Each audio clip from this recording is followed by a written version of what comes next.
आज हम राष्ट्रपति की शक्तियों का अध्ययन करेंगे। देखते हैं राष्ट्रपति की शक्तियां क्या क्या होती है। वैसे तो सामान्यतः राष्ट्रपति जो है प्रधानमंत्री की सलाह पर कार्य करता है। प्रधानमंत्री जो होता है मंत्रिमंडल के बैठकों की अध्यक्षता करता है। तो राष्ट्रपति की शक्तियां आज देखते हैं क्या होती है। पहली शक्ति कार्यपालिका संबंधी शक्तियां देखते हैं।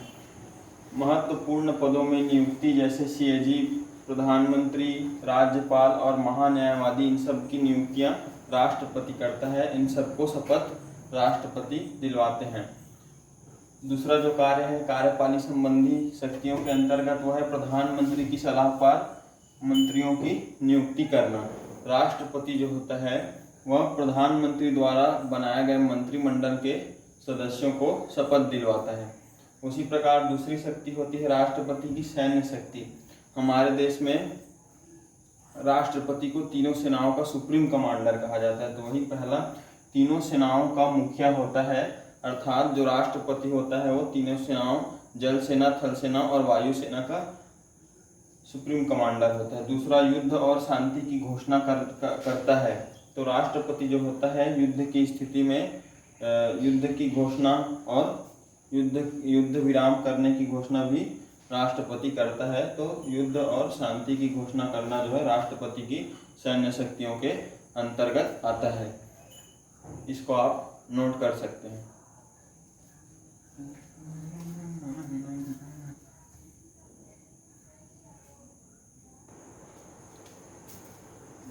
अब देखते हैं राष्ट्रपति की शक्तियों के अंतर्गत उसकी तीसरी शक्ति क्या होती है, न्यायिक शक्तियाँ।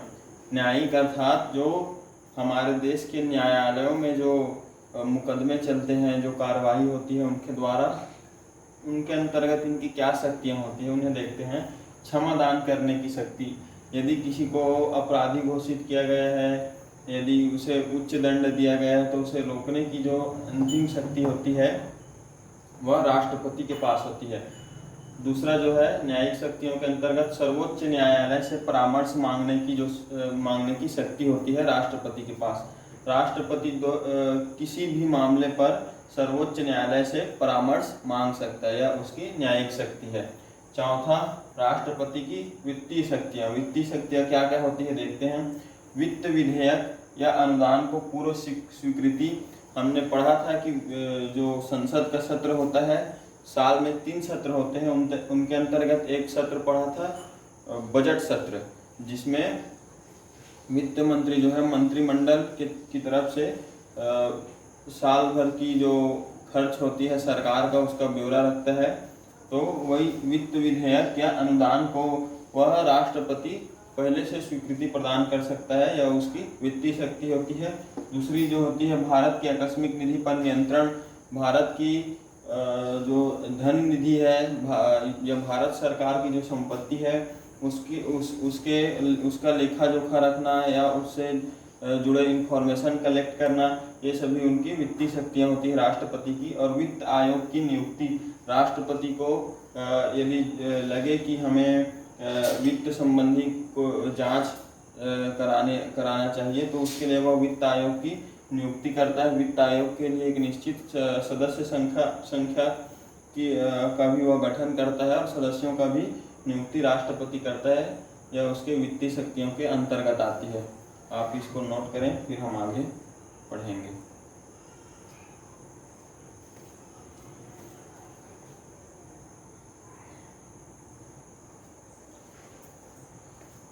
अब राष्ट्रपति की शक्तियों के अंतर्गत 5वां बिंदु देखते हैं। तो 5वीं शक्ति होती है विधायी शक्ति। विधायी शक्तियाँ देखते हैं क्या क्या विधायी शक्तियाँ होती है। दोनों सदनों की बैठक बुलाना एवं समाप्ति की घोषणा, ये राष्ट्रपति की विधायी शक्ति होती है कि राज्यसभा एवं लोकसभा दोनों का संयुक्त अधिवेशन बुलाना और उसके समाप्ति की घोषणा करना, यह राष्ट्रपति की विधायी शक्ति होती है। दूसरी विधायी शक्ति चुनाव आयोग के परामर्श से सांसद की योग्यता का निर्धारण। वह राष्ट्रपति चुनाव आयोग से परामर्श लेकर किसी सांसद की योग्यता का निर्धारण कर सकता है कि वह सांसद होने की योग्यता रखता है या अयोग्य होने पर उसके अयोग्यता की घोषणा भी राष्ट्रपति द्वारा की जा सकती है। तीसरी जो विधायी शक्ति है वह अध्यादेश जारी करने व कानून को स्वीकृति देने की शक्ति होती है। मंत्रिमंडल द्वारा बनाए गए किसी भी अध्यादेश या संसद के दोनों सदनों में पास कराए गए किसी भी बिल या कानून की अंतिम स्वीकृति की जो शक्ति होती है वह राष्ट्रपति के पास होती है। अब देखते हैं राष्ट्रपति की शक्तियों के अंतर्गत छठी शक्ति आपातकालीन जो उनकी शक्तियां होती है। तो आपातकालीन पहली शक्ति होती है युद्ध या बाह्य आक्रमण या शस्त्र विद्रोह से उत्पन्न आपातकाल की घोषणा। जब कभी हमारे देश का किसी अन्य देश से युद्ध हो या उसे बाह्य आक्रमण भी बोल सकते हैं, या शस्त्र विद्रोह हो, या हमारे देश के अंदर ही सशस्त्र विद्रोह हो जाए, तो उससे संबंधित आपातकाल की घोषणा राष्ट्रपति की आपातकालीन शक्तियों के अंतर्गत आती है। दूसरी जो शक्ति है आपातकालीन शक्ति के अंतर्गत वह है राज्य में राष्ट्रपति का शासन लगाना। प्रत्येक राज्यों में राज्यपाल के रूप में राष्ट्रपति के प्रतिनिधि होते हैं।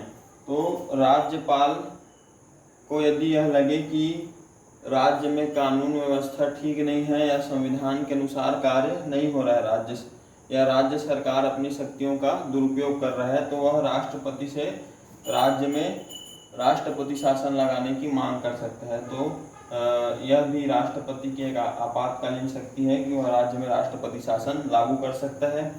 और तीसरी जो आपातकालीन शक्ति है वह वित्तीय आपातकाल की घोषणा करना। तो राष्ट्रपति हमारे देश में वित्तीय आपातकाल की घोषणा कर सकता है वित्तीय संकट के समय। तो ये 6 राष्ट्रपति की शक्तियां हैं, आप इसे नोट कर सकते हैं।